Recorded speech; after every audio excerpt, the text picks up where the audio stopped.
А в Хандыге прошло традиционное чествование чемпионов и лауреатов, лучших учащихся и преподавателей образовательных учреждений Тампонского района по итогам 2014 года.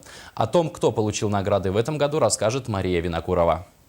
В этом году впервые на сцене чествовали спортсменов, победивших на соревнованиях по адаптивному спорту. Это призеры 10-й спартакиады республики Юлия Писарская, Анна Малявка, Александр Гордеев. Среди приглашенных были как начинающие спортсмены, но уже показавшие достойные результаты, так и известные.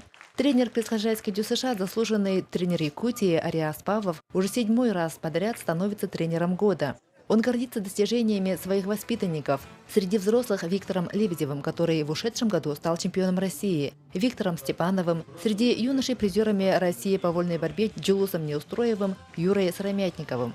Надо трудиться, стремленно заняться с ребятами.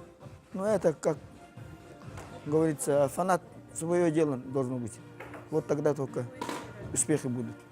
Прошедший год для чемпионки Якутии по масс-рестлингу Ирины Севрюк стал поистине результативным, который принес золотые медали не только в республиканских соревнованиях, но и в чемпионатах Азии и Дальнего Востока. Для нее это большой прорыв, ведь масс-рестлингом она начала заниматься только в 2012 году, когда поступила в педагогический факультет ЦВФУ, и уже через год под чутким руководством тренера Евгении Бубякиной добилась звания мастера спорта Республики Саха-Якутия. Чувство радости и полной удовлетворенности, блаженства. И я благодарна Богу, что Он мне так помогает, благодарна за семью, что они меня всегда поддерживают, звонят, всегда в трудную минуту подскажут. 2014 год, год культуры в России, был очень успешным для Тампонского района. Фольклорные, вокальные, танцевальные коллективы побывали во всех концах мира – в Пекине, Македонии, Италии, Арабских Эмиратах. Команда Тампонского района завоевала первое место в северной группе в спартакиаде народов Якутии в селе Намцы.